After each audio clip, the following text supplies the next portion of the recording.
Hey Matt, Hello, sir. You're in how you outer doing? space. Oh yeah, I don't. Wait, hold on. How do I take that off?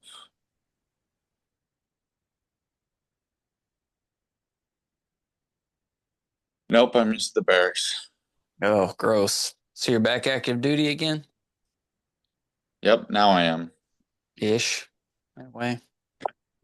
I mean, yeah, I'm back right now, but I'm just telling them I'm gonna go check out SIF and everything. So I mean, I did go check out SIF today, um, but yeah, just we're still working on the real estate stuff.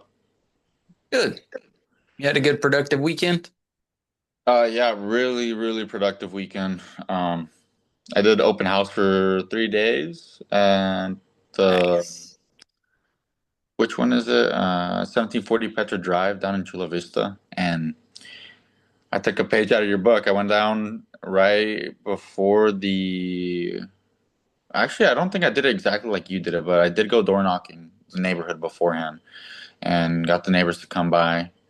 And while I was doing it, they were setting up a block party, so I was helping out with that. And I got invited to the block party. Got over there, talked to them a bunch, invited everybody over. Very But nice. yeah, but I have been meaning to talk to you about something. I did run into an investor on my Monday open house. He was a Okay. flip. So he ran in there with another agent and himself, and they were talking to me about it. I mentioned I was in the Marine Corps, and they told me like, let's go get dinner. Let's just like talk about things. Like maybe you could kind of fit in here with us with what we're trying to do. And they just ran it down like this. They said that he is a flipper, a general contractor, and that the dude is obviously his realtor. He's his client, so they're looking into homes for him. And so yesterday, I also went down to. I think he has an office in PB. He was just teaching me how to run ARVs and then how he does his numbers for his flips to calculate the profit, everything that goes into it, his down payment, everything. So uh, I spent all last night doing that, but I feel like I'm kind of taxed. Not taxed, but like I have like a couple other clients that I've been kind of neglecting in that sense. Yeah.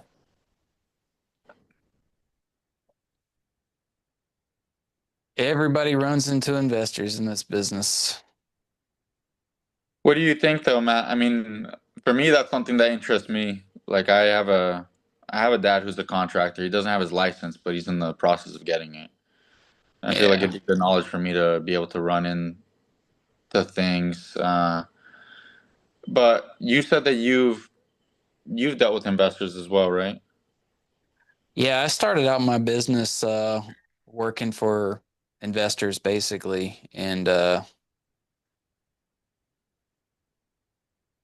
guy that I started out with, he was an investor, agent, hustler, just, all things. He wore like a million different hats.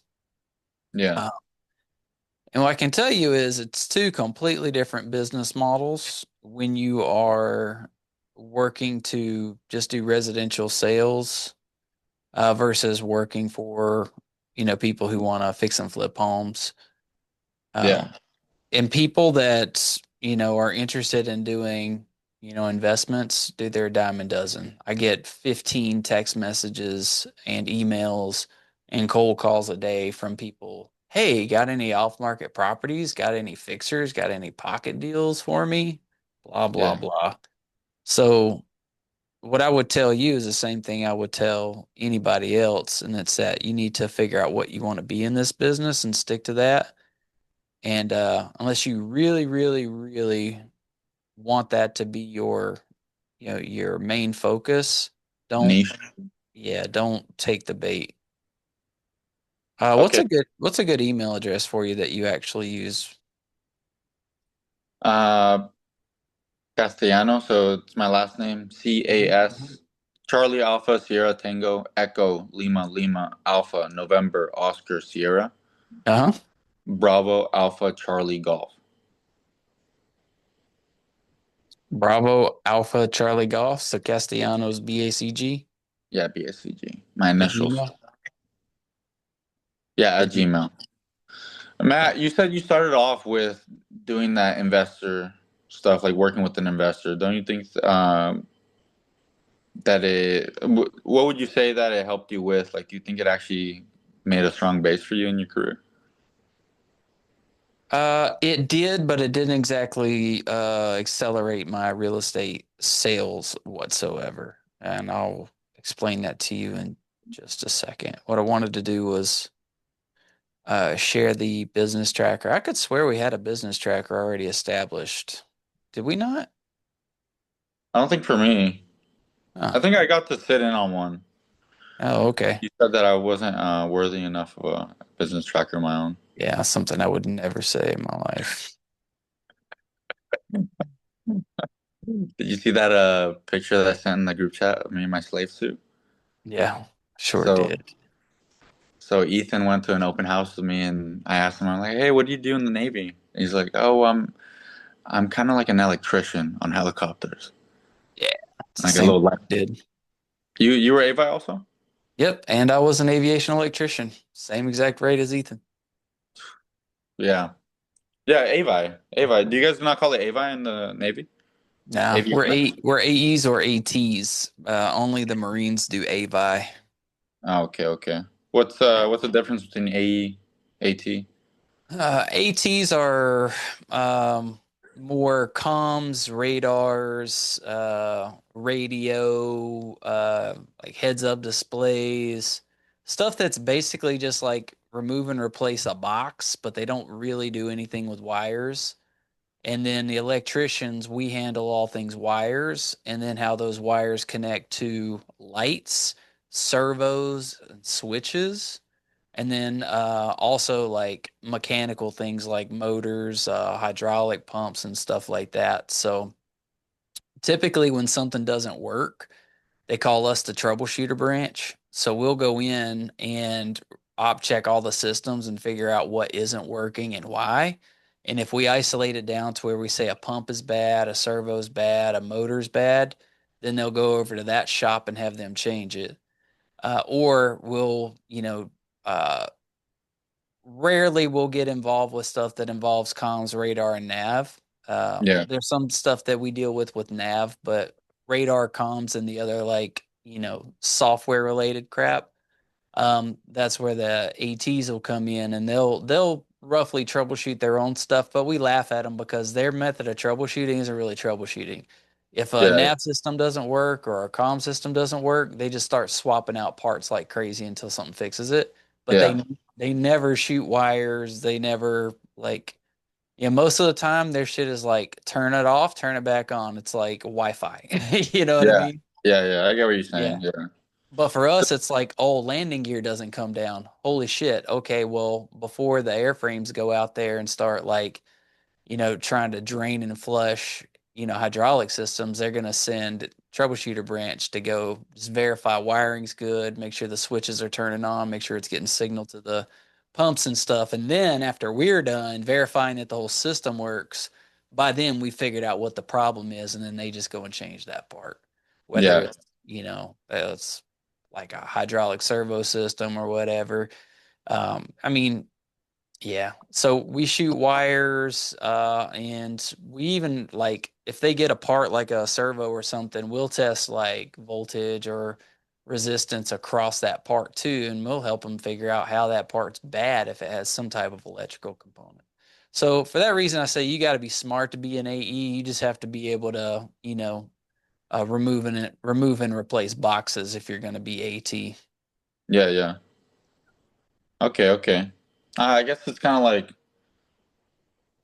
the way you're explaining to me is kind of like a difference between I level, O level for us. I don't know if that's like Are you airframes? I'm power plants. Power plants? Yeah. Yeah, We did a lot of the same thing with power plants. Like we had some stuff that correlated with them. Like for instance, they had possession of fuel cells, but our fuel cell indicators overlapped with them. So yeah, same thing. Their engine systems, if the engines weren't running right, there was also an electrical component to that too, to make sure that if like for some reason, if their like RPMs weren't reading right on the gauges, they'd be like, well, is the engine low RPM or is it a readout problem? And we'd go Yeah. to that for them. Yeah, yeah, like we build up the engines, but I mean, there's the ECU or the deck underneath the engine, and like we don't touch that at all. It goes straight to Yeah. A. So I think that's what, yeah. Yeah. Were you O level? I was eye level engines. Okay. Yeah, it's hard for you to like get a grasp of like the O level world. No, I mean I was down at O level, so I did CC Has. I went down there like I was doing hazmat, so yeah, I mean So I can't. Yeah, you weren't on the jet. yeah, no, I wasn't. I wasn't down there like with them, but you know, I did see how they worked. Like it was a whole different ball game over there. Yeah. It's a whole Yes, different you were handing out alcohol bottles, alcohol bottles, like acid fucking brushes. POLs and all that stuff. Yeah, yeah, going out to paint too without paint quals, so that was Yeah. cool. Oh yeah. Yeah. Yeah. Unqualified paint, best. Isocyanate certified? No. Nope. Hey, stability, Uh, better, bad better, better boy. for me.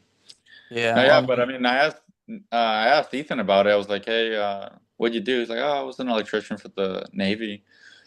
Okay. I'm like, did you ever like kill anybody or anything? Like, did you ever go to war? He's like, no, like that's not. our He is. helicopters are like they're rescue helicopters. Like, search. We like try to save people. The Yeah, not jet to kill guys, they're the people. ones that are putting like, Rounds that range. warheads. Yeah, yeah, rounds downrange.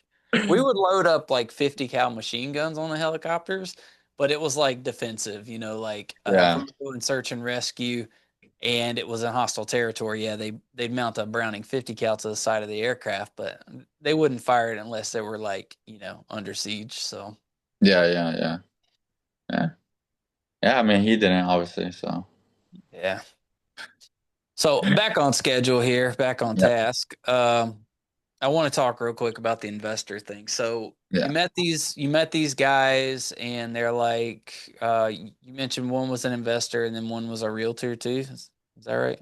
yeah. So one is a realtor and one's a flipper. So one's a Yeah. general contractor. He's the investor, but he also is the one doing the flips as well. Yeah. So. And what was their interest with you? What were they encouraging you to do?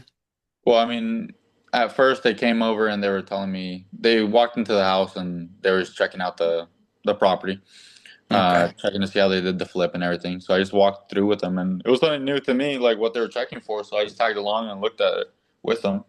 Cool. Brought up that I was in the Marine Corps too, and the dude like instantly, oh yeah, like you should come be with me, like you should come work with us. And so we were just talking about it. He took me out to dinner and everything. He was telling me like, hey, like you should switch agencies. You should come to my brokerage and get Of the course. CR, get a different MLS and everything, right? CRMLS for Riverside CRM. as opposed to SDAR. Yeah. And so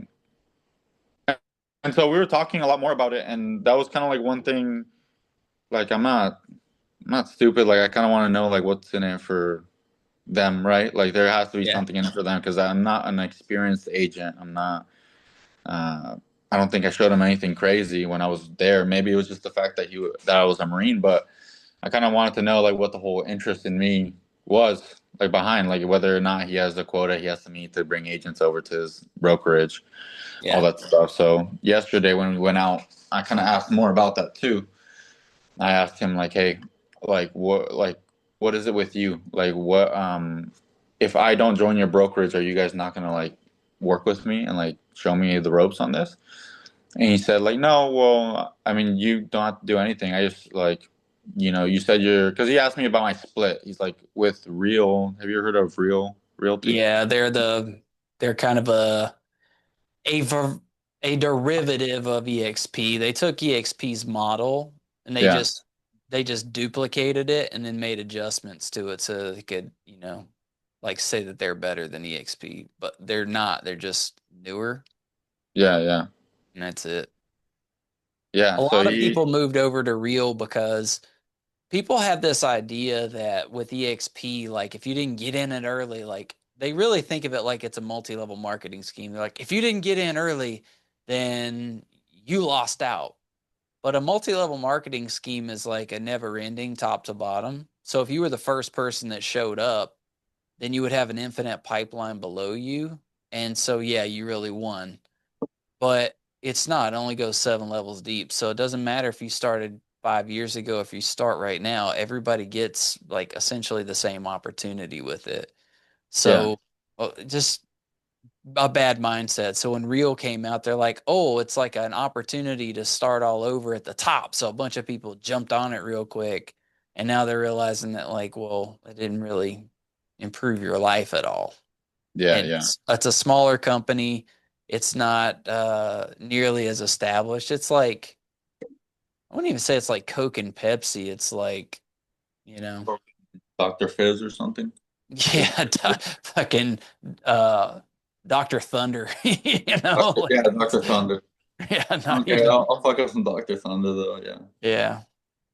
That's all. Anyways, but yeah, so you met these guys are like, oh, we like you. You should come over here and talk to us. And then he gives you the calculator, his ARV calculator, so that you Yeah. can like So see how he what we call pencils deals. So you take ARV, you figure out what their operating cost and profit margins are, and then that way when you analyze the deal, you can analyze it in a way that fits their business model. yeah. Yeah. Yeah. So yeah, I mean, I just went down there. They walked me through it. Um, yeah, all night yesterday. I came back at like 3 or 4 in the morning. But it was just we were up all night just looking at that. Phew. Um, but that's what I'm saying. I have some clients that I'm kind of like putting on the back end, and I'm like starting to think like that's why I'm trying to talk to as many people as possible with this. Like, it's not something that I want to just do all willy-nilly because I do in the end want to help my dad out with real estate. I want to help him flip as well. Yeah. Um, but I feel as if just working with them, it is a whole different vibe. Like what you're saying, it's kind of like you're kind of taking the human factor out of it, and that's kind of like the real reason why I came to real estate because Yeah. I like working a lot of personal relationships with people. Like, um, it's that's for me. That's what it is. Like I like it a lot. Like when I was Yeah. in the Marine Corps, I became a production controller, and me working with people was a like that. That's what I liked the most about the job. That I got to talk to multiple departments, got to talk Yeah. to everybody, make relationships that helped the work flow better too. Yeah. And even here, like at the last open house, I got invited to the block party at the end. Like I got to talk to everybody, like learn all about them. It was just great meeting people, and I feel like this is kind of more like you said, it's just a hustler, like just push, push, push, just Yeah. money, all It's just a numbers. grind. Yeah, it's a grind. And Yeah. not to say I don't like it. I was there yesterday and I was like, I'm not gonna lie, like at first I was like, fuck, I don't understand anything. Like I don't Ah, understand ah, shit. Because they're going through it so quick. But one of the yeah. things that like was weird about it to me was the fact that he brought up how to calculate his ARV, and I asked, like, you know how I am, I asked like a bunch of questions. Hmm.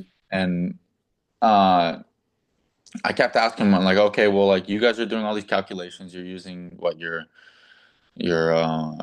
guys are adding all your down payments, holding cost payments, origination fees, all these type of different factors in it. But it all starts with the ARV. So, and the ARV is really the only thing that I guess you would deal somewhat with the loan origination fees with all the loan portion, but that's mostly just the investor and the loan officer. So like the only thing that I'm really working is the ARV as the real estate agent. So I mean it would be crucial for me to learn how to do the ARV. And Yeah. all he did was just pull up the CRMLS and just kind of go through it. And I thought it was going to be like a CMA.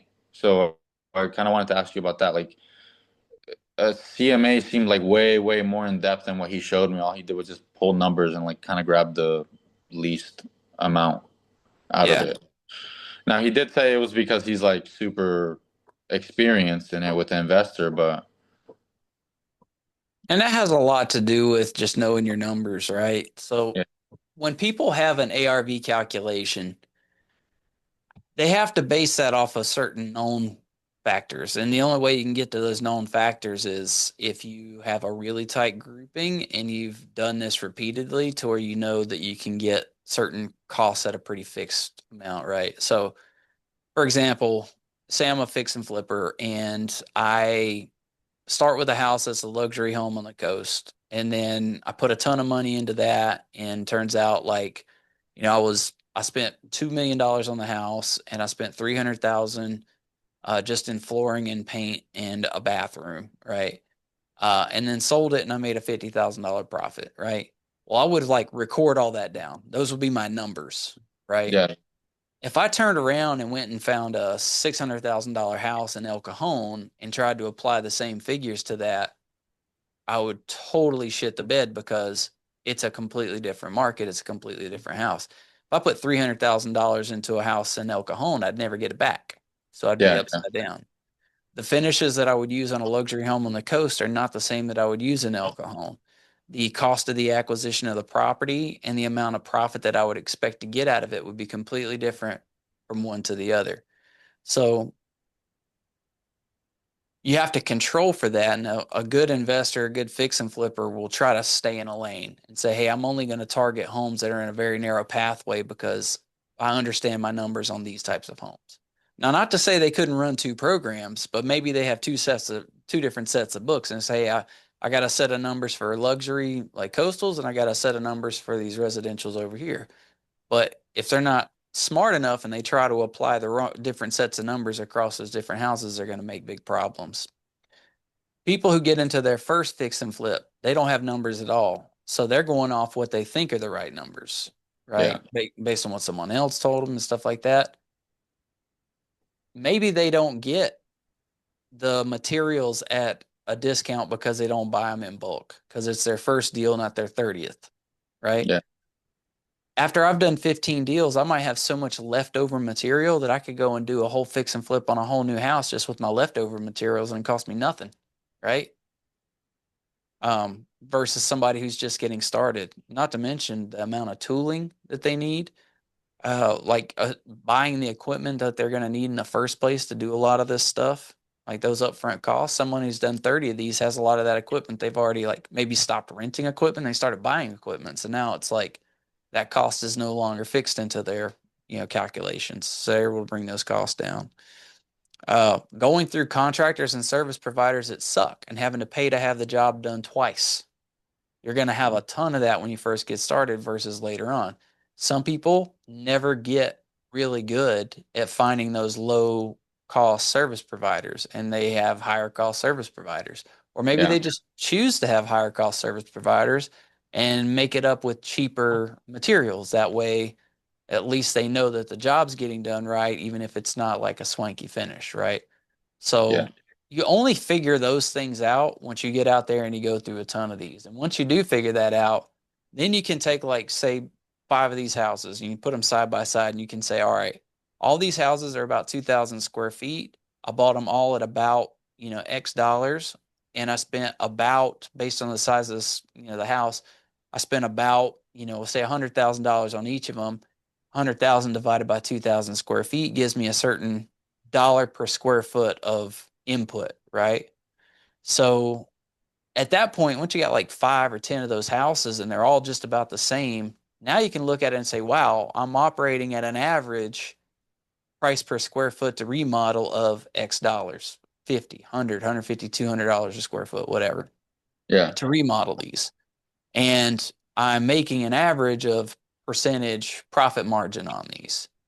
And by all these calculations, I know that the next property I find, I can predict that I can buy it for this, build in this much profit, spend this much per square foot, and then be able to sell it for this, and that's going to work. So then I can, when one of those pops up, it's easy for me to run that through and make sure it fits my filter. And if it's my filter, like awesome, I'll buy that deal and I'll move on. So that's when these guys they get really good at this because they have to look at hundreds of these houses a week. Yeah. Some people look at 10, 20, 30 houses a day. That's the job. Like you're just running around talking to anybody and everybody you can, turning over rocks left and right, sending out mailers, knocking on doors, putting out ads on the internet, you know, buying leads and all these different things in order to filter in all these possibilities just to see which ones next will fit that mold that you've created. And the ones that do, you try to buy it and you try not to get bid up over that number, because if you can't buy it for the price that you want to pay for it, then next move on to the next one. That's the whole game, you know, Yeah. and then you put the people in place. So as far as we go as real estate agents, I want to show you something here. Um, this is what I wanted to show you. I've had this conversation with countless agents. This is almost like a rite of passage. Like every person who gets in and does an open house is going to be like affronted with the investor, you know, black hole, right? So Okay. this right here is a breakdown of what is involved with a fix and flip, okay? Every one of these different colors here represents a different role that is played in a fix and flip. Yeah. So anytime that people are like, "Oh, I want to get into fix and flips and investments," like my very first question is, "In what capacity? In what role?" And they're like, "What do you mean?" I'm like, "Well, it takes a whole bunch of different things to make a cake. You know, if you want to be involved in a cake, what are you? Are you the sugar, the egg, the flour? Are you the oven? Are you the chef? Like, where do you fall into this?" And I go, "I don't know what you mean." So I broke this out. So in order for a flipping company, let's say this black mark right here is a flipping company. In order Mhm. for a flipping company to be successful, it needs to have money to be able to invest in a house, and it needs to be able to do things to that house to be able to sell it and make a profit, right? Mhm. And those are the very first two things that a flipping company needs, is the ability to get money together and then make a profit out of the house, because it's all about money at the end of the day. Yeah. In order to take that money in and make money out, you need to have something to buy, right? That gives you the meat on the bone, that gives you that potential to make money. And that's where the deal comes in. So you got to have a way to get a deal. It's not just the deal, it's how do you get the deal? And that's where a flip company may invest in their own marketing division. They may connect with a wholesaler who just sells them the deals, right? They may like go to conventions and just walk around talking to people, you know, just asking for deals. Any number of ways to find the deal. This is the vacuum in the whole thing. If you Yeah. find if you find the deal, all these other things will just magically show up, right? So that's why all the real estate agents that are out there in the world are constantly getting hit on and prospected by these flip companies, because you're just another potential avenue to a deal. They think that you're going to take a listing somewhere and some little Betty Joe wants to sell the house, you know, for dirt cheap, and you're going to try to list it because you don't know any better at full value, whereas you might be able to just get Betty Sue to, you know, sell that house super dirt cheap cash to one of these guys. So they want to build relationships with you because you're just another avenue for that thing that they most need in the world, which is the deal. Okay. In order to turn that deal into something, you got to have people that can do things to it. So you either are a construction company that is acting as a flip company, or you are a flip company who hires a construction company. Now, your Yeah. dad, he could there are a lot of guys that do this. They are construction companies who go and find their own deals to flip, because as long as they pay their construction workers, then they're hiring themselves a job and they don't need to make a profit margin on it, Yeah. because they're making money as a contractor. So these guys in a lot of cases are very competitive for flip deals. So these big companies have a harder time competing with them and with those margins. But otherwise, you got to pay your guys, right? And then you got to have money to buy the house. So either you have the money, and this is another source. You might find people that build a flip company leg of their investment business because they are the people with the money. And they're like, hey, we have money. Let's act as flippers and go find all these other pieces to make it work. Otherwise, if you're a flip company, you need to pay a lender or you need to have private investors that all pull together to give you money for these deals and you owe them cash. So, like, for example, Greg May doesn't take loans from a bank. He represents a big fund of money with investors that he's pulled together, and he is the steward of their money. So he uses his contractors and he uses a lot of real estate agents to find the deals, and he uses the capital from those investors and he acts as the flipping company to go make it happen. All right. Yeah, yeah, Once you get the house with the money and you do all the work to it, then you got to have a sales team to go sell it. Like Deborah C is a good example. All she is a sales team. She's not the capital, she's not the flip company. She just gets them under contract, puts them on the MLS, and gets them sold. And she doesn't really touch anything else because all her other partners do all the other things for her. yeah, Right. And that's just, taking 1% to list these things, get them on the MLS, get the photos done and negotiate the contracts and stuff because the flip companies don't want to deal with all that stuff. And they have to have an agent that can put it on the MLS to sell it anyway. So it might as well be one of their own guys. And at the end of the day, you got to have some profit. You got to have enough money to pay back the money on capital because if you borrow capital, it comes with interest and points. You got to pay that back. You got to have enough profit after you pay your sales team because they're going to cost you some money to sell the property. You got to be able to cover your construction costs. And if you don't have profit, if your construction costs, this is the most wildly variable part of the whole thing. This is why most flips are such dog shit, is because construction costs can fly upward with the slightest little change, right? Like you pull back a wall and realize there's mold behind it. Boom. There goes your whole okay, profit margin, right? yeah, You pull back a wall and realize you got busted pipes or bad electrical. Now your profit margin's gone. So you gotta bake in that cushion to get that to even cover this. And then a lot of times you might not be able to get the deal at the price you want to get it at, right? So you got to have the profit margin to be a buffer against having to overpay for the house just to get the house. So, anyways, when you say I want to be an investor or I want to work with investors, which lane do you want to be in, right? You don't have yeah, money. Your dad has construction, so maybe you don't really have access to deals because if you had access to deals, you wouldn't need any of this other shit. You could just sell those deals for money and never be involved with any of it. For example, you take a listing with Betty Sue and you find out she's willing to sell it for cheap for cash. You say, hang on a second, Betty Sue, let me make you a cash offer. And she says, yes. Cool. You ink it, you sign that cash offer, and then you fucking go out to the middle of town square and you say, hey, wholesalers, I got a deal. And then just watch them flock to you and say, all right, it's going to the highest bidder.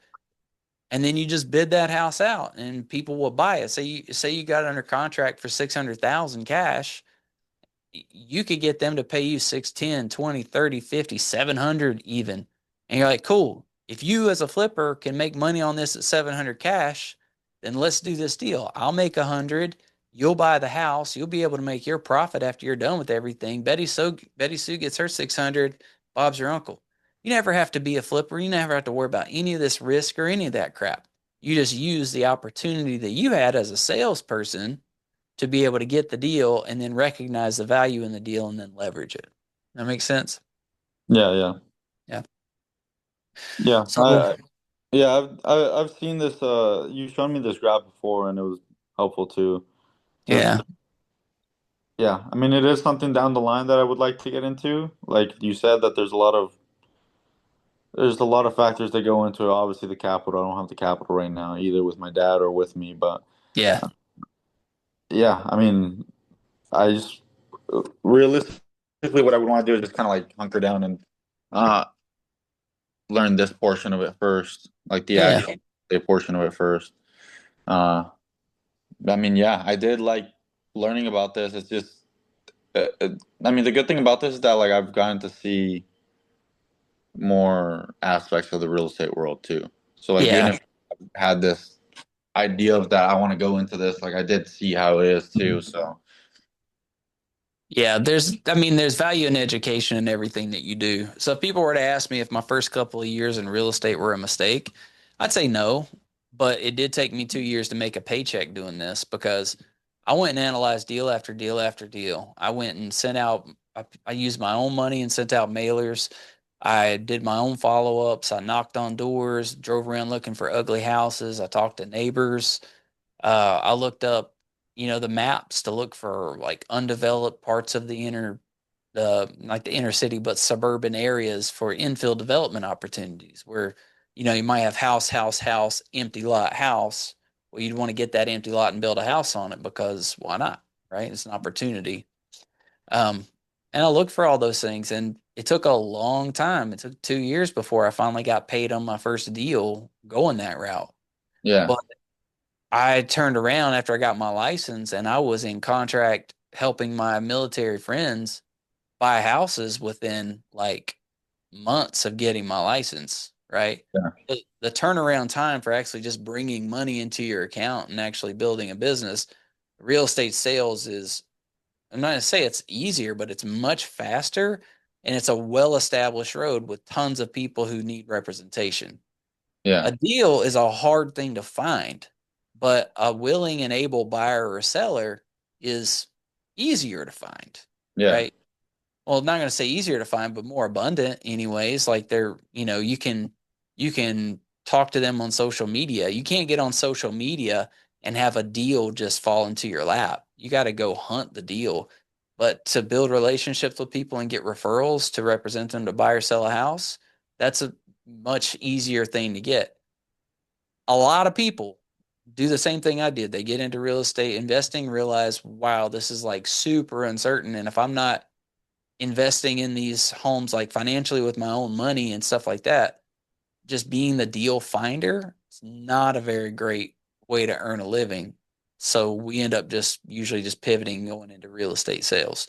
And the cool thing, like I said before, if you get into real estate sales, you make money. With money, you can invest money into deals, into homes, into other stuff that you want. You can become an investor because you yeah, have money to invest, but you got to have money first. If yeah, you're yeah, if you're a broke investor, then you're just a deal hunter, which, and it doesn't even pay great. You know what I mean? Like you spend 2 years to get a deal and you make 10 grand on it. Like, well, shit, I could have spent 3 months and got myself as a, yeah, 2% buy side commission and made a lot more than that and, gotten rejected far less. yeah, yeah, yeah. I mean, they were obviously telling me already that I wasn't going to get paid too much either. You I mean, get paid nothing. yeah, Nothing. he was telling me he's like, obviously, I'm going to take my cut because he's my lead. So I understood that too. Like, I'm completely new and everything. Yeah. But you're right. Like, in the sense of like, I am trying to. I guess right now, what I want to do is build up my good base, and then if I do want to get into that, then I can later on when I'm actually pretty knowledgeable in this already. Because Exactly. I've been putting. I have two clients and a prospect that I haven't called that I need to call from the open house. Yeah. Uh, and I have been putting them on the back burner because of this. And it's like for somebody else's business, and it's not for mine. So Exactly. Yeah. Get back to it. yeah. So no, well, I'm glad I talked to you about it, Matt, because that was I also like don't want to let a good opportunity pass up, but I don't know what a good opportunity is if it's in front of me. Obviously, there's a lot of things painted to be good that aren't, right? So Yeah. luckily, I have people like you, Arky, that could like steer me in the right way. I mean, the big thing for you, like recognizing a deal, is completely tied to being able to do a proper CMA. If you Yeah, go to a listing and you know a house is worth 600,000 and you ask the client, how much would you like to sell the house for, or do you have a dollar figure in mind? Which is a very simple like opening question when you talk about price. They'd be like, "Well, it'd be great to get 400 for it." And you're like, "All right, cool. You take a check." Like yeah. because it's worth six and they only want four. Boom, you found a deal. Like, and that's all it takes to identify, to be able to identify that is the skill of valuation, Okay, right? yeah, Yeah. So, right, I mean, and you'll get that just based on doing comps and comparing for condition. you don't need to be able to tell like how much flooring costs per square foot and stuff like that to be able to recognize that's a deal. You know, Yeah, if they want to sell it, you know, after you've figured out, the condition costs, the condition subtraction for the comp, well, that's all you need. You're like, all right, well, I've already baked this in. It's worth, in its current condition, it's worth X dollars. If they want to sell it in its current bad condition for a bad price, then it's not a deal. You'd be like, all right, cool. Maybe we should sell it to somebody who wants to renovate it, but it's not going to be me because there's not value to it. But if like say it was 600,000 if the house was in good shape, but they want 400,000, but it's a total dumpster fire. Like you're not going to buy that. That's not a great deal. You don't even need to know what you know you don't even need an ARV calculator for that. You're like, well, I've already comped it in its condition. It'll only sell for 400 anyway. But if they're like, but I'd sell it for 300 if they took the money today, you say, all right, now we got $100,000 gap. This might be worth looking into. And then you can say, all right, this is making my spider senses tingle. This could be a deal. And you make a couple of phone calls. Right? You don't even yeah, have to do the calculations. You just call up a couple of the people like this guy that are in your Rolodex and say, hey, I might have something here. If I could get you this property at this price, you think that's doable?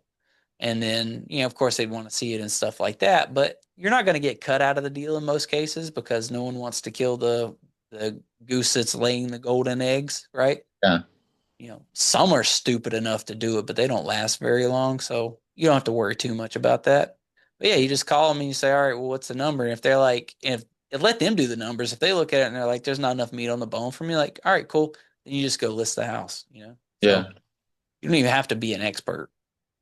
Okay, okay. On that topic too, you mentioned like the cost analysis or the when you brought up the CMA. Uh, so how is it that you in an area, in a certain area, let's say I'm looking at homes in Hemet, how is it that you figure out the cost of specific conditions like kitchen? Mm. Well, a lot of that stuff's the same, right? So we use the calculator on the CMA, the Yeah. adjustment sheet, and we go based on whether it's, dated kitchen, builder grade kitchen, or upgraded kitchen. And we follow that rubric based off of whether it's in the low, medium, or high price point range. And that's it. That's all you need to do. It's all right there. Yeah, but that rubric, like what I want to know is like how did you get those numbers in that rubric? Like how did you establish those price points? Yeah. So that's just a matter of like historical precedent, right? So if you look at, home A versus home B, one has a Bobo kitchen, one's got a great kitchen. What did they sell for? Right. And then you extrapolate that and you're like, well, this can only be based on the difference of the kitchen. This one's upgraded, this one's builder grade. It's about a $40,000 difference in what they sold for. That's how we come up with those numbers. Okay. And those are always subject to change. Like if the world tomorrow just decided that, no one gives a shit about kitchens anymore, right? And this has happened in the past. Like pools had their heyday. You could sell a house with a pool for way more money because everybody wanted a pool because it was cool. Or when microwaves were a thing, like, oh, a house has a built-in microwave. Wow, that's really neat. Price goes way up. But, until something like that happens with kitchens, those numbers are pretty reliable. Okay.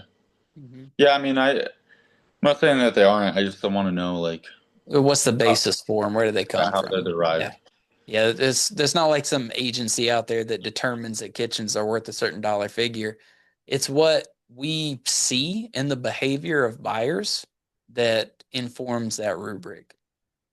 Okay. On that too, also, I went to the Scott Evans luncheon, right? And Mhm.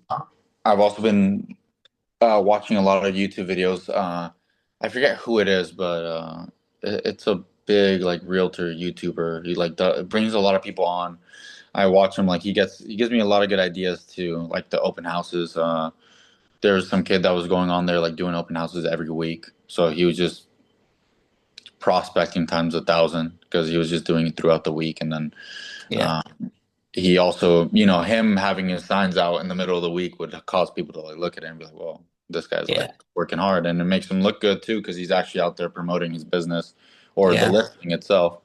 If you're So doing a geo farm, that's really great. But if you're like not planning to stick around that area for the long haul, then that reputation might not help you so much. yeah, yeah, okay, okay, Like if this were in your neighborhood, like I would do weekly open houses all the time because, like you said, it's just about brand recognition.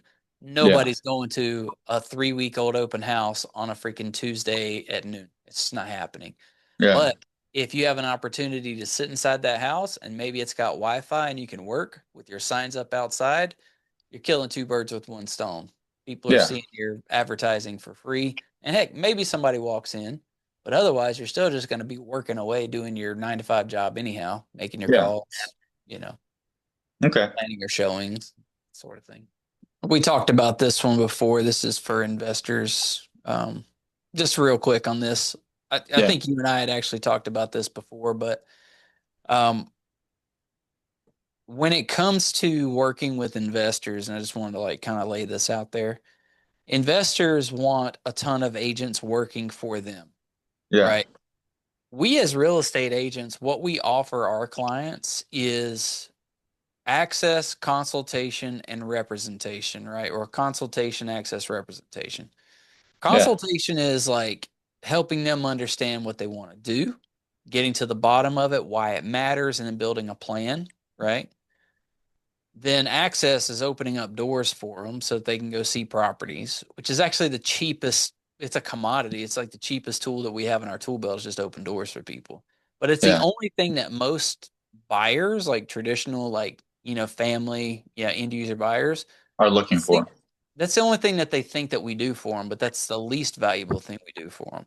And then Yeah, representation, which is taking them through a contract and like acting as a real estate attorney in a way for them to make sure that that deal closes. And as you can tell from Tawanda and Mike and some of these other guys, even Arky, like that's the most stressful part of it is just getting through a transaction because that's when everything goes wrong, right? And emotions are at their highest, and then you have to like calm them down.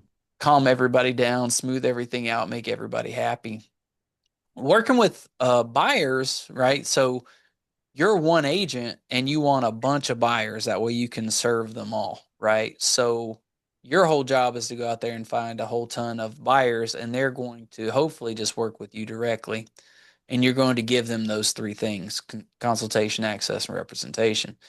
Well, with investors, just like you see according to this chart here, one investor will have myriad agents. So you don't have any loyalty to them. If they have a house to sell, you're not getting a phone call. Yeah, They're they're going to call 40 other people before they get down the list to you. It doesn't matter how good you are, right? And the guy that they're going to give it to is the one who's going to do it for free, just, for a favor. You know what I mean? So you're not getting anything out of them. They're extracting everything out of you. And the only thing that they really want from you is a deal. Consultation and representation, your two most valuable things, they don't need from you at all because they know exactly what they're doing. The only thing that they need from you is the cheapest thing you can give them, which is access. Find them a deal, open up a door for them. That's it. Other than that, just whatever. They're just like, bring me a deal and go away. So you got to ask yourself, like, if you're going to work for an investor, you're going to basically be 1/400th of, you know, employee. yeah, You're basically an employee, employee, right? basically. Yeah, Exactly. You work for them, you know what I mean, but not in the way that like your clients are your clients. They're not your clients. They're your employer, right? So, when people get into these open houses and they meet these investors, they're like, ooh, ooh, ooh, I got a buyer. It's like, yeah, the guy's a buyer, but he's not committed to you. It's not an actual buyer. He's an yeah, employer buyer. And what he's going to ask you to do is spend all day, and in this case, all night, running around, digging through homes, looking up numbers and all this, and he's going to have you running ragged, or maybe the potential to possibly maybe put a deal together somewhere down the line and maybe make a few bucks on it. So what I would tell you is the same thing I would tell everybody else. If you want to do that, then do that, but don't think that that is the same as going and finding actual end user buyers and sellers and representing them to your full capacity. It's a completely different job. Yeah. Okay. So, Yeah. uh, the other thing I wanted to Hit on. do was go on here and actually work on your plotter tracker together. Okay. Yeah. Today's 5/28, 25. Man, almost June already. Can you believe it? Yeah. I'm almost getting out. Yeah. Very, very close. Have you and I gone over this before? Uh, I think I've seen it gone over, but I don't think you and I have gone over it. Okay. Well, I'll do a light touch on it just to get us going. But Okay. I built this out for everybody so we can have something to track our progress weekly with, so we can see what you're doing, what's working, give you goals to hit for the week, and then the next week we'll see how you did. Put those results in and then adjust course. That way you're constantly tracking to where you're going. So when you think about it like a physical trainer, you say, all right, well, I want to lose 15 pounds and I want to be able to increase my PR by 30 pounds. Say, all right, cool. So, let's lay out a fitness regimen for you. A series of days that you work and what sets and reps you do. And then we'll check your weight after the end of each week and see, what's getting us there. Same exact thing for real estate, except it's broken down into, instead of squats and push-ups, it's, you know, door knocking, mailers, open houses, calls and stuff like that. Okay. You'll notice over here on the left, 11 through 17, B11 through 17. I've listed out the most common, most effective tools for you. And this is for all real estate agents at any level of their business. This is where you will always find your greatest ROI for what you do, right? And I can show you on let's see. We arrived at that by using this tool here, which is a scattergram where we plotted out all these different activities over here on the right: open house, sphere of influence, past client referrals, all the way down to door knocking, to billboards, to radio ads, and all the stuff. We looked at on a basis of time, and then also on a basis of how much money you spent. And we just made a quadrant. Upper left is the least amount of time and the most business generated with your time. And then the same upper left is the most amount of business and least amount of money invested. And we looked at where those numbers are: 1, 2, 3, and 4. 1, 2, 3, and 4, which is open house, sphere of influence, past client referrals, and network referrals. As you grow in your business, like say where a Kyle Whistle is, he's gotten to a point where it makes sense to have direct mail number 9, even though direct mail is down here in this bottom right quadrant. Yeah. He's gotten to a point where it makes sense to have billboards and bus bench ads, which is the furthest right hand corner down here. Yeah. That's Yeah. be- that's because he has 100 and some odd agents to feed, and for him, brand awareness is something he has to pay for that elevates all the agents in the company. It's not just working for him as an individual anymore. He's grown way beyond just, bringing in his own amount of, business. He's got to bring in enough business to feed everybody. That's not where you are. And honestly, you never even need to get there. You can make $1 million a year just selling real estate by yourself directly through these 4 places up here if you do it correctly. Like Melissa Tucci is a great example. She just gets on the phone, makes 100 phone calls a day, and she does, 100 deals a year. She makes incredible money, Yeah. and she's a machine. So you don't need to do all those other things. So that's why I started with all those. All right, so lead systems would be Zillow, OpCity, or like buying leads from some kind of place, like maybe even paid ads or whatever.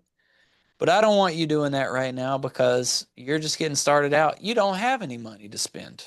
If you did have the money to spend, it might not be the end of the world, because you can see number 8, paid leads. As far as time goes, it's the least amount of time for the leads that you get out of it if you just buy leads from somewhere.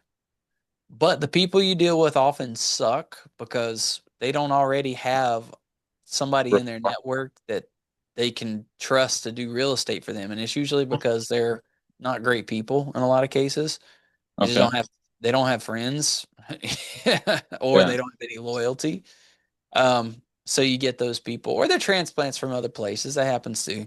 But you got to have money to make money. I would say doing paid leads is good for somebody who has a lot of experience selling houses that Yeah. just needs new names and numbers. Say, for example, you built up a business in San Diego and you were doing really good, but then you got PCS orders or your spouse got PCS orders to another place. And you had to pick up your whole real estate business and move to another area and start from scratch. Well, I would say you could jump on paid leads because you know how to convert them and you could build up your book of business really quickly and get back on your feet real fast. But for somebody who's starting out the first time, you're going to spend money to either not answer the phone because you're scared or not know what to say to the people because you don't have the experience yet. I wouldn't practice on people that you pay money to practice on. Practice on your friends and your family who are going to be forgiving and free. Yeah. Are you looking So, to buy a house, man? sure am. Really? Mm-hmm. Where at? That's very good. What's very good? Your approach. So underneath that, we got geofarming. Okay. Geofarming is where we set out a specific neighborhood that we want to target. And I think everybody should try geofarming at least once. But you got to keep in mind it's a 6 month commitment because you're trying to become an ambassador of that neighborhood and be well known, Okay. recognized, liked. And then eventually people will say, you know what, that's the guy, and if someone is out, with their kids in a stroller and they bump into another neighbor and he's out walking his dog and they have a conversation, oh, I'm thinking about moving, they're going to drop your name. Oh, you got to talk to Brian. He's the realtor in our neighborhood, right? But it Yeah. doesn't happen in a month. It takes 6 months of getting out there, knocking doors, introducing yourself, and like integrating yourself into the lives of the people in your community. Doesn't cost anything. I mean, you can do it for free. Just get out there and knock the doors or Yeah. go out, walk your dog early in the day or at sunset every day and make sure you bump into people. You can do stuff like host, freaking garage sales, like group community garage sales, and post it for free on Facebook. You know what I mean? Like there's a ton of stuff you can do at no cost to Like what be Courtney did. exactly. Yeah. So Um, what you want to do, and I got a whole module on school for this, but pick about 100 doors, 50 to 100 doors, and make sure you hit them on a regular basis, monthly to quarterly at the least quarterly, right? And then stick with that for 6 months to a year, and then you're going to start to get business. That will generate you mostly listings because you're looking for people who already have a house because they live in your neighborhood and they Yeah. want to sell their house to move out of the neighborhood. It doesn't make sense for them to be buyers because they already live there. And if they were going to buy, they wouldn't buy in that neighborhood, they'd buy somewhere else. So, Yeah. anyways, geo farming is predominantly a listing strategy. So we can figure out where you want to set that up and then put a plan in place. Network farming is where we look at all the places that you belong to, all the organizations that you're a part of, all the interests, that you have in life and other people that share those same interests. So gun clubs, car clubs, off-road clubs, knitting clubs, dog parks, freaking PTA, military, like anything you have in common with other people by that, that one factor. If you're like into running, if you're into like, uh, you know, cycling, like your gym, even like whatever, your CrossFit guy, there's going to be a handful of people that you interact with in that world. And we got to identify what those groups are and then set up a plan in place to make sure that you get, to know all the people that are in that group. Like when my son was in karate, I would sit in the bench in the bleachers with all the other parents, watching the kids do karate. It's freaking boring. They're just like punch, kick, hey, punch, kick, hey. What are you going to do? You look over and you talk to the person next to you. You know, Yeah. you do that. You just go through and you make sure that you talk to everybody that's there on a regular basis. Yeah, easy, boom. And then eventually they're like, "Oh, you're a realtor, right?" Yep. And then you get referrals from that. Hmm. So figure out what those are and then set a plan in place. Social media on this one, I mean social media networking, not social media discovery, right?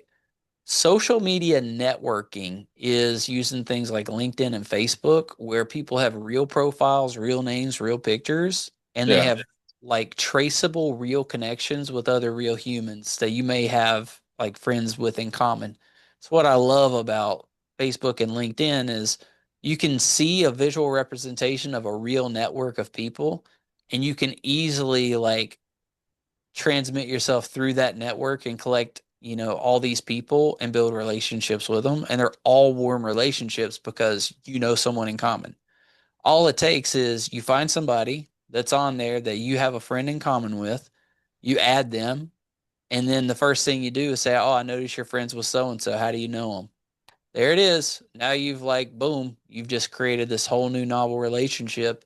Oh, where do you live? How long you lived there? Where would you go next? That's it. That's your lead in for your business. And then eventually, like, you make friends with them and then you get referrals. Yeah. So come up with a plan for that. I got a whole module for it. Next one after that is your sphere, which is the people that are in your database, downloading the contacts from your phone, putting them on a spreadsheet, going down the line, filling in all their full contact information, first name, last name, phone number, and email, and then catching up with them. Where are you at now? Got a family? What are you into? Where are you working? Oh, by the way, do you know anybody or who do you know that's looking to buy or sell? Super Yeah. simple. And then all those people migrate over to your CRM eventually. And then you just touch base with them 2, 3 times a year. Okay. Open houses, self-explanatory. You want to do, Easy. two, one to two a week, would be great. And then I also put on here for your schoolwork. You need to, because you're licensed now. So we need to make sure that you're going through and doing all your modules and building up your skill set. Knowledge. Hmm. Wait, so you guys can see if I complete a module? Like, what does it take to complete a module? Is it just scrolling through, or You because haven't logged I into it yet? well, no, I've been in them, but like, I didn't know that there's a thing such as completion. Like, I do go through them whenever I like come across something. I should be like studying it, but I do go back to it whenever I'm, you know, dealing with CMAs or something like that.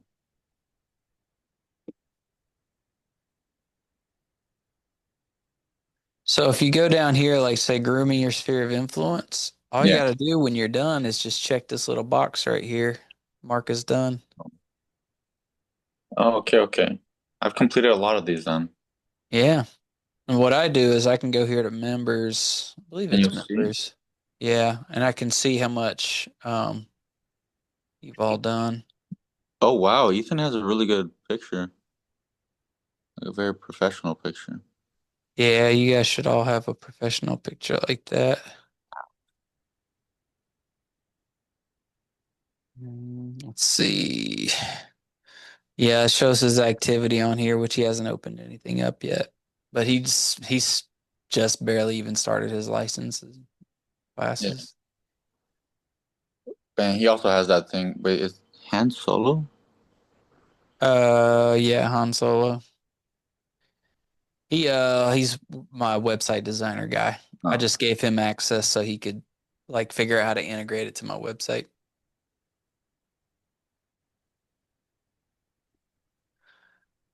Let's see here.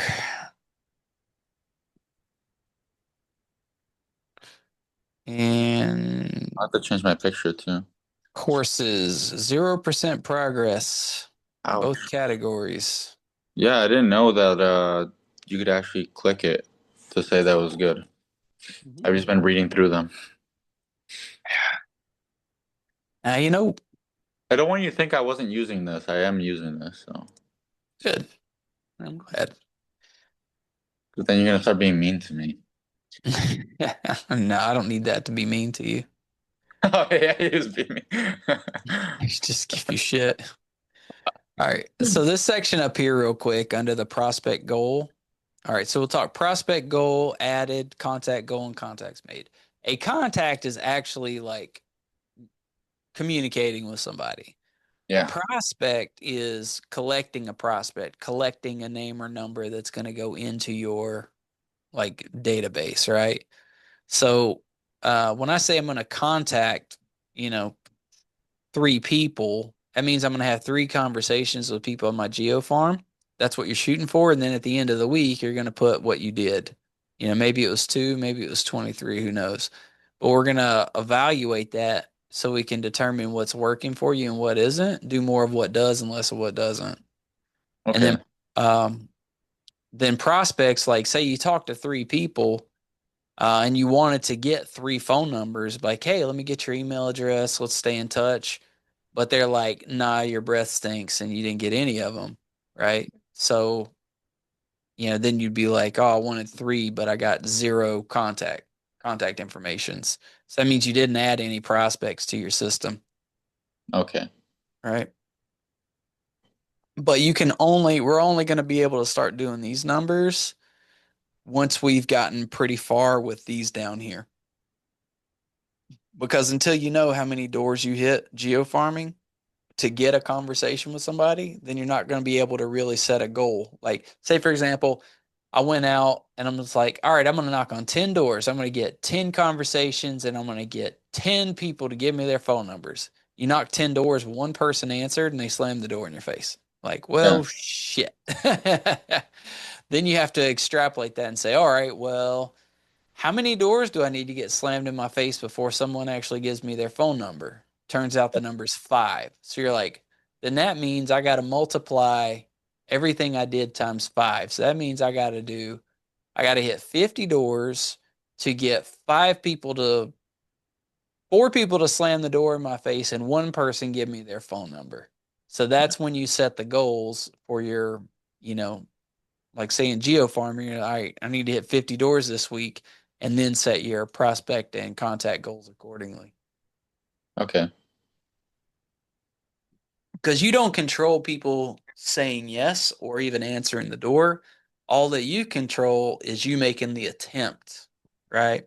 But yeah. Where, when, what you say, those are all things inside your control.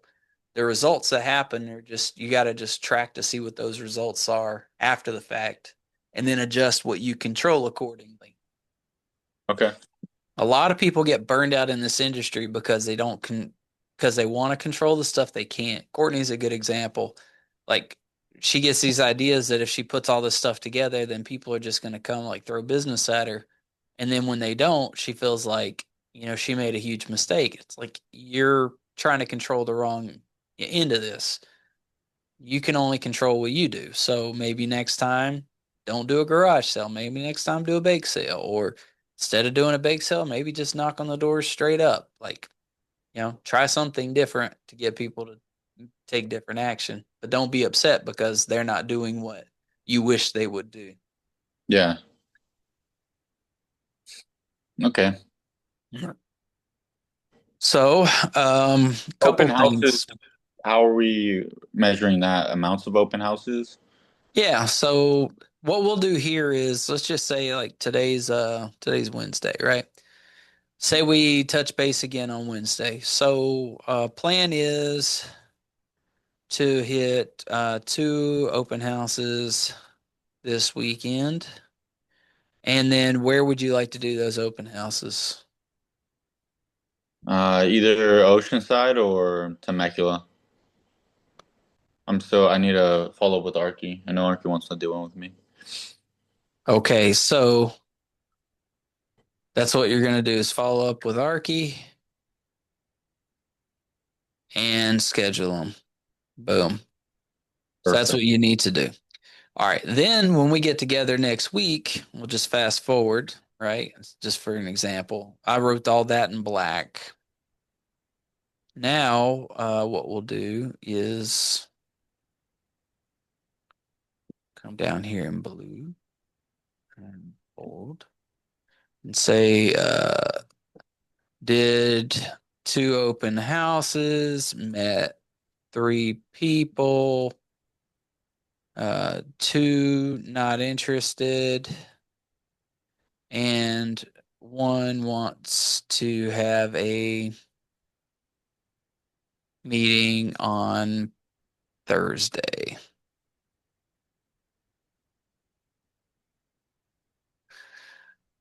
So the black would be what we're gonna do, in advance, and blue would be kind of the after action when we talk again on Wednesday of next week.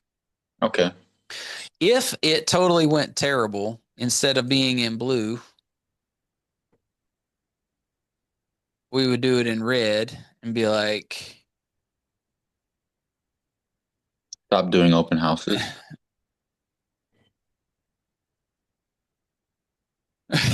or uh, I didn't do them because I was day drinking all week. Trust me. Yeah. So we want to have that in red to show that you didn't do your part. Not necessarily that it didn't work out, but that you didn't execute on the goal that you said you were going to. Yeah, yeah. And then we can look at this and be like, hey, man, the last four of your coaching sessions were pretty much all red. Like, and anytime I see that, like, that person generally just disappears from existence. You know what I mean? Because then Wait, they do you mean realize, that like, all like right, a threat or like you're gonna kill me? this is not the industry for me. They all just they end up like, oh, I'm gonna go back to school or I'm gonna get a contracting job. Oh, I thought you meant that a different type of way. Like, No, I don't unalive people. you sure you're in the Navy? Definitely. So let's say Geo Farm. Have you seen the module in school for the Geo Farm? Uh, Honestly, out of the Geofarm one, let me see if I remember. Basics of Geo Farming right here. Geofarming. Yeah, I did touch up on this one a little bit. Okay. Do you have any idea of what kind of Geo Farm you want to build? Um, yeah, so I mean, I've been thinking about, and I hate to say like thinking about, like I just want to do it from now on, but I'm working on this actually. I remember we had that talk about me door knocking Camp Pendleton. Uh-huh. So I've been thinking about doing that, and I've been reading Ninja Selling. So I want to obviously come with something of value to them whenever I do open it up. I think it's gonna help me talk to them, and even if they don't want to, just leave them a flyer and have them take a look at it. Yeah. I was gonna ask you So to. tell me about Camp Pendleton. We talking about outside the back gate or like Mhm. like at units on base going door to door at the units or what do you mean? Right now, I have a client that lives in the Serra Mesa housing and apartments, so I do go over there from time to time to either pick them up to go house shopping or um, Yeah, they're pretty tightly controlled over there in that particular housing about solicitation. okay, like So I what think you amount of should people are looking absolutely around. do it because that means other people are not doing it. Yeah. Um, yeah, but again, like to the value thing, I have that pamphlet that I want to do. I think it's just better for me mentally to go up there with something to talk about. Uh, Mhm.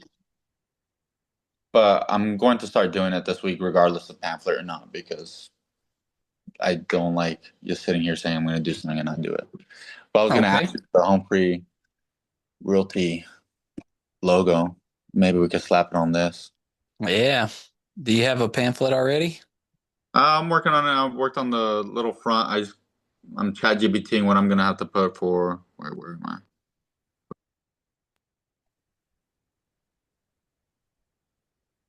Wait, can you see me? I can see you, yeah. Yeah, check that out. Just oh yeah. Zero in on zero down. Nice. That's What do you very think, man? cool. That cool? Okay. That's very cool. I But like I'm working on it right now. You can see the gym picture right next to it. But uh, either way, I think I'm gonna start door knocking. I'm gonna go talk to them today. Um, I need to finish my CMA for them, but yeah, I'm thinking since that those are my first clients on base that I'll start door knocking around the area because I'll have something to talk about. Like, hey, I just had some clients move out of the area too, if you in case Yeah. any interested. So, um, I did have a talk with the real estate agent that was with the investor. Hmm. Um, he mentioned like he started asking me like, well, what do you know about the VA loan? What do you know about this? And I started like saying stuff like, it's 0% down, or like they give you the entitlement, which they're covering down 25% of whatever loan amount you're doing. Uh, but then I got into like the benefits of it, and I started saying like, it's a great way for military members to build up wealth. And he asked me, he's like, well, have you ever used the VA loan? And he basically like told me like that I shouldn't pigeonhole myself into something like that because I'll lose credibility, right? Why would he say that? Because I mean, the only reason that he gave me was that I had never used the VA loan before. So, Oh yeah, like, and that's kind of like the same thing that I told him. Like, well, I've studied up on it. Like, I know all about the VA loan. Not all about it. There's so much like more to learn every day. But then he brought up, he's like, well, you could instead of doing that, you could bring up your clients, prior clients that you've had, or teamwork that you've had with like your team, your Home Free Realty Group team. yeah. So I mean, yeah, that's important, but that's like time and place. Like if someone's questioning whether they should work with you or not, and they're curious like what your like credibility or track record is as an agent. But with what you're typically doing with people right now, you're connecting with people you have high value, high trust relationships with anyway. So those questions don't really come out. And if they yeah, are like, well, like for example, my wife wants to maybe talk to another realtor because, I told her that you were new. And you'd be like, oh, well, yeah, I'm new, but my boss has done, this business for like 11 years and he's one of the top agents in the county. So we're fine. I promise. And, if you want to meet him, like, let's just all get together for lunch and you can ask him all the questions that you want. Like, guaranteed that's just going to seal the deal because people only want to work with people they like. No one likes fucking strangers. So if they can work with you, but know that you're backed up by a powerhouse, that's all you need. 80 easy. to 90% of the time, it's a no brainer. And that 10 to 20 that they don't end up working with you, it's usually a godsend because they're usually not the best people anyway. Okay. Hmm. All right. Yeah. Yeah. So I mean, I guess that's where I'll start geofarming the Serra Mesa area around that Yeah. apartment complex, and then whenever I get this, I'll start implementing that into the geofarming. Yeah. So And you'll learn more about the other like types of loans. Not everybody's going to be eligible for VA, or they might not want to do it. They might be like, "Well, I've already tapped out my VA. I want to buy another house, but what do I do?" Like, all right, cool. We can jump into a conventional loan. We could talk about some of those ups and downs. It's not as good as a VA loan, but we still make it work. You'll okay. learn about that stuff. It's not like I only work with people who are VA. Well, what you're advertising for and the people you're trying to connect with are the ones that fit what your business model is, which is helping military people use their benefit to buy homes because they're the best buyers and it's the best buying package that's available anywhere. Like, Yeah. why wouldn't you do that? And if along the way you bump into people who are not veterans and don't have it, cool, I can work with you too, Yeah. as opposed to being like, I serve everybody, everywhere, all things, all the time. Well, if you specialize in nothing, then like you're useless to a person who needs you for the specific thing that they want out of you. So if you specialize in everything, you specialize in nothing. If you specialize in nothing, then you're no good to anybody. So Yeah. Yeah. Okay. Yeah. Niche it down basically. Niche down the your client base. yeah, Right. zero in on who you want to do business with. If down the road, like a year or two from now, you're like, I hate working with military people. They suck. Yeah, I like these old rich people with cash. Yeah, no, I'm already Sweet. like that. So yeah, Sweet. Hey, let's do that. You can change, you can rebrand and focus on that. That's the pumpkin plan. yeah, And that's what we're doing here with the coaching is figure out what works and what doesn't. yeah, It makes total sense. So you should be able to connect with all the people in your unit that you've served with because you already have trust and like a relationship with them. The know you like you trust you factor is already there. You know that they have a job and you know that they have a VA loan. It's like trifecta. You know what I yeah, mean? Like super easy. Plus they move every 3 years, right? Like it's a no-brainer. These people need you to help them unlock that power that they have. It makes total yeah, sense. But if for some reason for you that's a dry well and something better exists out there, like rich people that just want to buy luxury homes, fuck it. It's fine. We'll switch. We'll go there. You know, and every person ultimately is like a creature in the wild, like the biology of real estate. It's very clear, like whatever you most naturally are and whatever you most naturally attract, we're going to find it as long as like we pay attention and track the numbers and see what feels good and what rewards you for your work. So we're going to get there eventually. If that's what you're meant to do, then you will do it. yeah. Okay. Oh, let's switch back over here. Um, So I put this together for you, outlining a geo farm using title tools. This is a step by step using the Fidelity Title Total Farm app, which they're not the only company that has Total Farm. They're because it's a company that made this and let them like put their sticker on it. But like all the title companies have some version of this. But this whole module right here shows you how to identify a certain number of homes, and you can even pull up a list of all the people that live in those homes. You can figure out which ones are being rented, which ones are owned, and then you can just go right down the list, and target all those properties and check them off the list. You can see if there's a neighborhood that you want to work, if it's a good or bad neighborhood based on the data. And then this is a good one too. Like you can map out on the title tool, like where all the homes are, and you can Yeah. check whichever ones that you hit that week, that month, or that quarter. Just print the picture out and then just put an X on all the ones that you hit. And then like, all right, these are the ones I need to go back next week and try again because nobody answered. Okay. Okay. But it's pretty much, yeah. Yeah, this whole module's right here for that. That's cool, actually. That's Try actually to do stuff that makes sense for people. All right, so let's put this in motion. Geo Farm, we're thinking about door knocking. But you said Camp Pendleton, but you said Sarah Mesa. Sarah Mesa is not Camp Pendleton. That's over by Arrow Drive off 52. there is a Ceramica district on Camp Pendleton. Oh, The okay. housing district, yeah. Okay. Then that's a different thing. All Yeah. right. So what we need to do is Finish the pamphlet. finish pamphlet,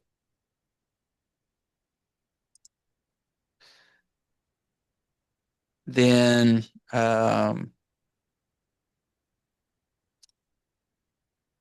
target a number of doors, pick a day and time, and then knock.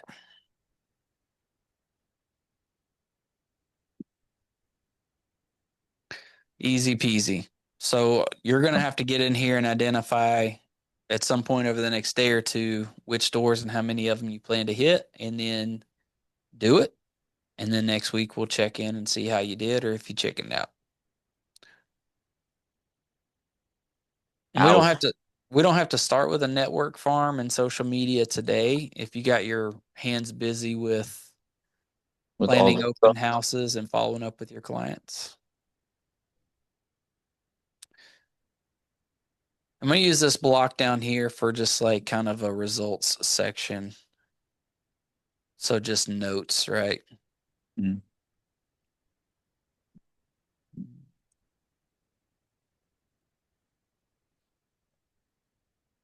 So give me a breakdown with your the clients that you're working with right now, how many unique groups do we have that we're talking to? Uh, so my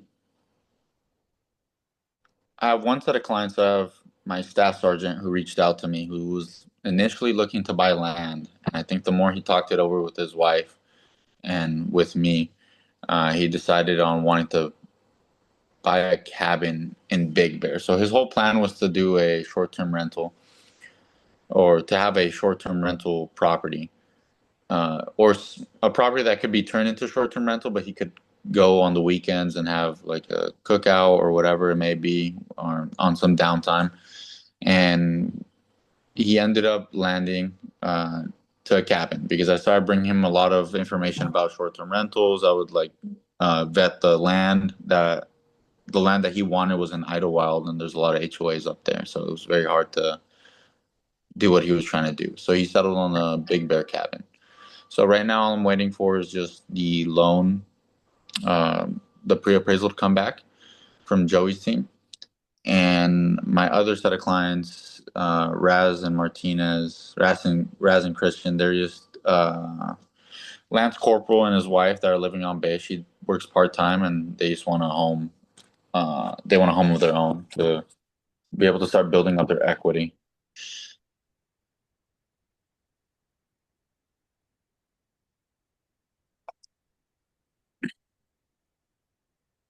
Okay, what's the next step that they need to take?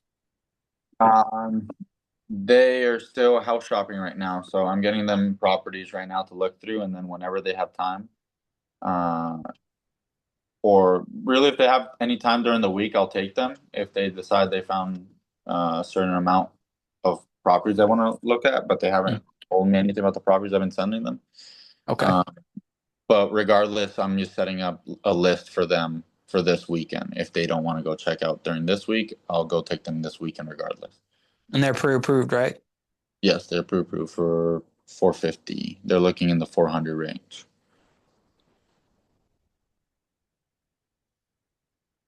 I'm gonna say they're lukewarm on shopping because they're not actively sending you stuff to go see, and you're sending stuff to them, and they're not really responding. Yeah. Have No, I I ever mean have I they ever are. shown you the, let's see, The what? the hierarchy? Lukewarm, lukewarm.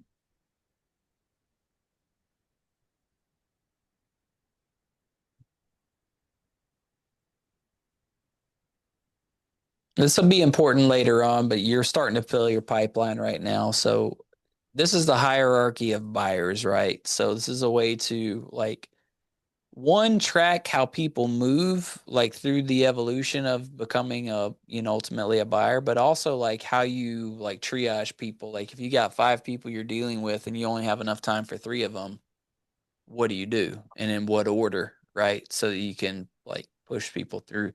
The whole idea is if you have a whole pipeline of people, you want to get the people who are closest to the finish line through before you spend time going backwards to the ones that are less evolved, right?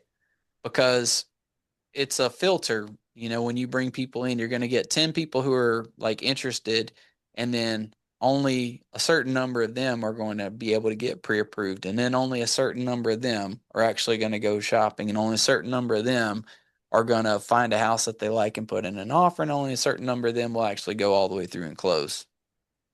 So you don't want to spend time on the many that are fewer value or lesser value than the few that are higher value. You want to push those all the way through. Okay. All right. So number one, this is like these are people that are like rock stars. You're doing CMAs for them. You're calling the listing agent. You're writing an offer for them. If you've got that versus somebody who you need to go set a home buying 102 with, write the offer first. Make the deal first. That's far more important than doing consultations. Okay. Next down is somebody you're actively showing properties to. If you're actively showing properties, that means that you've been going back and forth about properties that they must like. Because if they don't like these properties, you would never actively be out showing these properties. Under them will be clients that are sending you hot properties, properties that just hit the market that are good, that like aren't crazy pipe dreams. Like, like, hey, this not only is this a good house, it's a good house for you. You can afford it. In which case you're doing like property insights, giving them like key information about the house and setting the showing appointments for those homes. These are very active clients. We love very active clients. We want people to be very participatory in their searching process. We don't want to have to drag them through houses, send them emails and follow up. Did you get the houses that I sent you? What do you think? Do you care? If we have to Yeah. ask, do you care? Then that's a low value buyer. In which case, that's when you get, somebody who's sending like warm properties, or they're very like lukewarm about what they see, or like you really have to just like do a lot of legwork to get them like riled up and motivated. Not so Yeah. great. If somebody's looking for something that's really just hard to freaking find, or you've been looking for a long time and they're just exhausted, they're not doing the work to send you any properties, then they might be somebody that's kind of a cold shopper, in which case you're in there every day, you're reviewing automatic search results that pop up, and you're sending them to them and asking them, hey, did you see this one? Hey, you're really just carrying the whole shopping process for them at that point. And then below that is when you have somebody who's looking for something that's just so freaking like boo out there, like, you know, it has to be just the perfect thing at just the perfect price and just the perfect place, and all the stars have to line up to make it work. When there's nothing that's just popping up automatically, that's when you got to get in there every day and do manual searches. We really hate this because that's like hours a day of just research to try to find something for them and then bring it to them. So if you're working for an investor, this is your day every fucking day right Yeah. here. We don't want to live in this world. We want to live up here where we get a client and they're dragging us around asking us to set up showings because they know what houses they want to see. And we're like, hell yeah, let's do it. You're not Yeah. actually having to go do a bunch of research. All right. So Okay.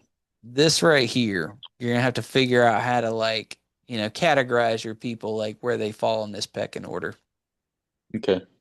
And then the list goes down. So like, and I'll start from the bottom. So from the bottom, you're getting a referral from somebody like a buddy at work or somebody you door knocked, they told their neighbor, and then they text you and say, hey, a question about a house, and you say, cool, you got 5 minutes to jump on a quick phone call. That's a qualifying initial phone call, right?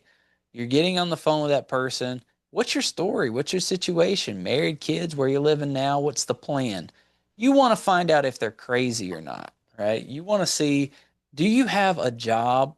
Like, can you buy a house? Like, because if they're like working security for 15 bucks an hour and they're 22 and they also have a freaking $500 a month car payment, just, this isn't even worth meeting them for an appointment because they're so far away from being able to do anything like this. It ends at this conversation. But if they're Mm. like, yeah, like we're a dual income household and we've got 50 grand in the bank and our credit's pretty good. We've been in the same house for 3 years and we're just tired of it. We want to buy a home. Boom. You've initially qualified them, pre-qualified them. You're like, yeah, let's definitely get together and go through the numbers together and make a plan that works. And you set a consultation appointment with them, which is when you do the home buying 101, right?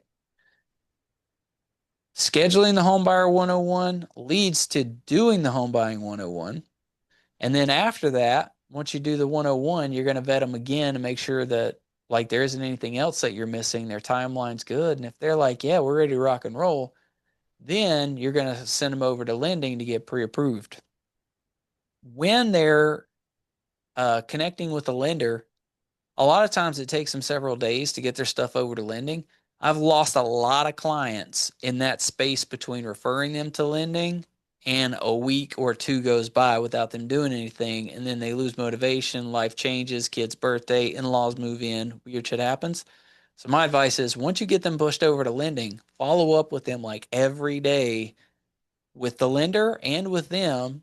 Maybe alternate lender one day, then the next day, just to touch base and see how that's going. Because you want to make sure that they're actually doing what they need to do to move that forward. You want to keep the pressure on them so they get pre approved. And then after that, you set your home buying 102.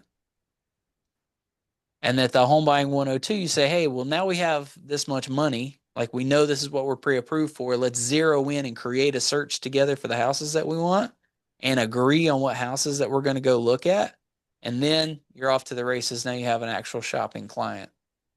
Okay. And then, depending on how active they are, then ultimately get up to showings and then writing an offer. Makes Okay. sense? Yep, makes sense. Okay. I put this together because I was getting real stressed out with my pipeline and I was like having real ADHD like crisis. I was like, I don't know which one to do. There's way too much for me to do. So I just had to put it all in order and say, all right, well, how am I going to prioritize all this? And then that's when I came up with the hierarchy. I was like, all right, there we go. Now I know what to do any given time. Yeah. And then I come along and I leech off your good work. That's the idea. That is the idea. I'm the giant whose shoulders you stand on. Yep. If I could reach that high. Yeah. So you can see further than anyone else. All right, who else you got?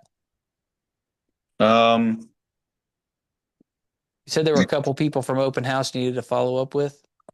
I have one, really. I have the list that I'm gonna take a look at. I'm still gonna follow up with them, but I had one potential lead who was military, Navy. He's in the reserves, and he said he was looking. He has orders, so he's gonna be leaving. He's looking to buy around January time frame. But he said like the one thing that stuck out most to me was like, yeah, I've talked to a couple realtors, but nobody has sat down with me and actually talked to me about anything really about the process or anything. So that's when I just told him, I'm like, well, if you ever have any time, like next week, if you want, like, let me grab your number. I'll give you a call. We'll set something up this week. Um, so yeah, so you could get a little bit better knowledge on it. Start looking into your finances and setting up things perfectly so you can actually buy a home whenever you get back in January. How does that sound? He's like, yeah, perfect. Grab his number Ex- and uh, well, I still need to follow up. I need to give him a call. Excellent. You'd be surprised how many times I hear that. People are like, yeah, no one's bothered to take the time. I'm like, of all the things that you wouldn't do as an agent, just talking to somebody about like consulting them about a buying plan, like that's not worth your time. It's crazy Yeah, to me. Some people like it just doesn't make sense. Like you immediately know, like, all right, this person's like, like I said, they're a security guard. They make $10 an hour. It's not worth the time. But yeah, you know, as far as yeah. we know, this dude's doing okay. He's got a VA loan. He's in the Navy Reserves. Probably got a job. Yeah, EMT. He's an EMT. Oh shit, EMTs yeah, don't make that much though. yeah. But they're steady employed. There's not an EMT that's like, "Oh, I got laid off." Yeah, yeah. I mean, there's always a need to. They're like fast And food workers. They get paid exactly the same too. yeah, you got to have certifications to do EMT. It's not like, oh, I'm just, Yeah, you got to want that. You know what I mean? yeah. Well, I mean, that's how we bonded. I did EMT. I did the EMT course in high school as my little thingy. So that's how I got them. Ah, very nice. Sunk my Well, finger. that's a whole other network that you can exploit, the EMT community. Yeah, EMT medical. Well, I'm not really medical, but EMT.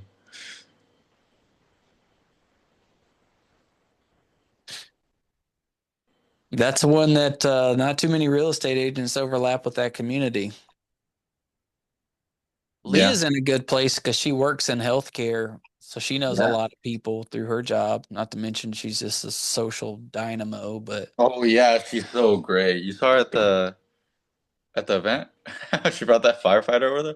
yeah, he was over there trying to prospect us to join the firefighters. Which honestly, like, I'm like, I would do that because I think it's cool. I always thought about being a volunteer firefighter, but that wasn't the right venue because I'm here with all you guys and I'm just trying to get you guys focused and started in real estate to have him come over and prospecting everybody at the table to do firefighting. I'm like, guy, please. I'm just trying to get people to pick one career after the Yeah, military. They don't need the distractions, just, let me get them started. he got holla a bit though. What, did he? I mean, it seemed like it. Yeah, they were over there talking for a while, but I don't know. Lee is really great. What is it? Like, I don't know.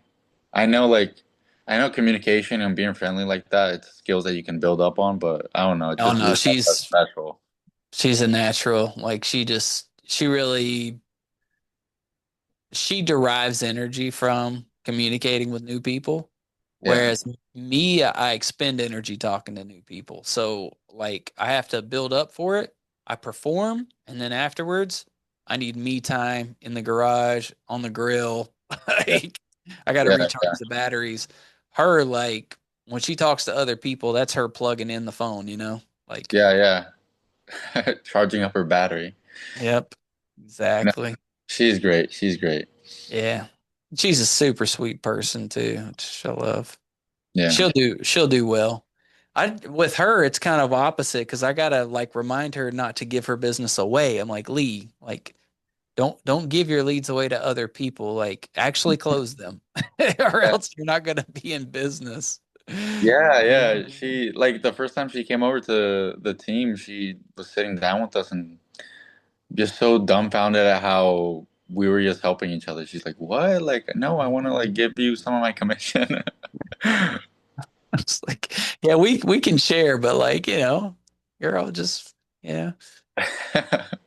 I love what we got. I think you included in this. I think we've got just such a good, honest little tribe of people. I'm very Yeah, happy with it so far. And I think the people that are not good and honest will see themselves out.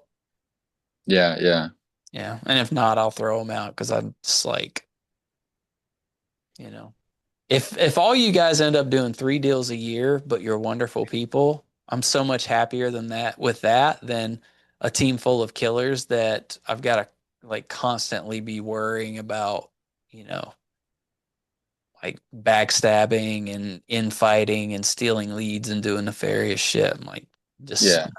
not gonna tolerate it. No, I mean that's kind of like the nice thing about real estate, though. Like what we were talking about earlier, like it's Hmm. you being like a good, genuine person is gonna bring you business Yeah. regardless. Yeah. I mean, there's like obviously systems to it. I was Hmm. reading Ninja Selling and it blew my mind too. So Yeah. I I'm mean, you, gonna, I'm you got like to be a halfway good there. person, but you also have to connect, right? And that's where everybody kind of falls short. They're like, well, I don't want to go meet new people. I'm like, you have to. That's the hard part. But you don't Yeah, have to do it in a scummy way. You can do it in an organic way. And that's all the stuff that we're talking about right here. Geo farm, network, social media sphere. This is all organic. Like nothing yeah, about this is like hostile. You're not like pulling people off at gunpoint and trying to like convince them to buy a house. Be a yeah, good person, but bump into a lot of other people. That's yeah. the I mean, it's great too. Like it feels great to meet new people and like talk to them. Just like yeah, this open house and the block party and everything. It was great. yeah. And middle age or middle school age girls playing Nirvana covers at the block party. That's freaking awesome. Elementary grade school kids playing Jack Black covers too. That's wild. So I mean, it was a great time, and I got to meet a lot of vets too. Like I feel heavily that being in the military, it it's gonna take me a long way because it's just that connection is so instant too. Yeah. Once you're on the inside, man, and you know what that world is, it's us Yeah, versus them. You're either in the club or you're not. And it's a big club. a big Boy Scouts club. That's Yeah. what. And like you say you're in the Marines, like while you're in the Marines, it's like, yeah, I'm Avi and you're, whatever, you're a ground guy. Uh, or it's like, oh, you're freaking, if you're in Avi, you're like, yeah, well, I'm freaking power line and you're Avi, you're gross, right? But Yeah, when you meet somebody out in the world, you're like, you're a Marine? Yeah, you're a Marine. Oh man, we're best friends. yeah, You yeah. I know know. what I mean? Because us compared to all these other schmucks, we're in the same club. Yeah, yeah. It's exactly that. Yeah, like Hmm.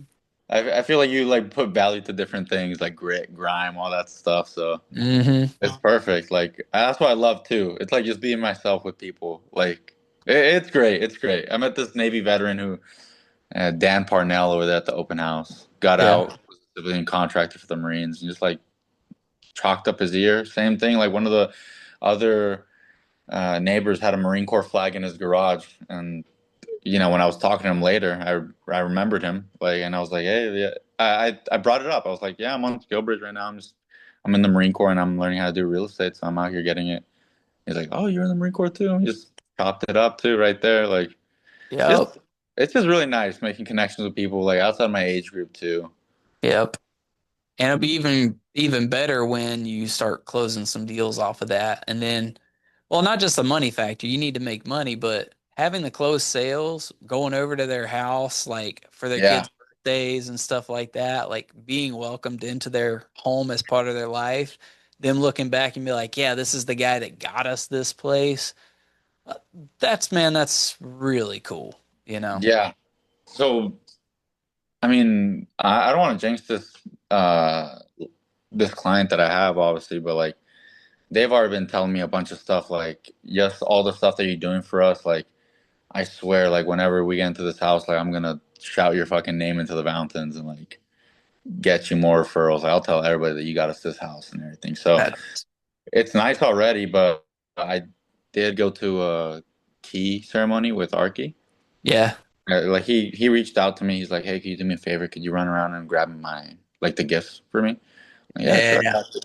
Just ran around, was deciding whether or not I wanted to go, and I decided on going, and it was great. Like, yeah, we walked through the property with them, and like they didn't really seem too happy, but it was like this. It was this one single event, this one single glimpse into their thought process in their lives that kind of changed it for me. Like we were walking away, and I looked back, and they were all really like stone faced with us. But as soon as we walked away, like they just like ran up and hugged each other, like we did it, like we did it, like I believe we got into the house. Like I was telling Arky, that's so cool, like that is so great.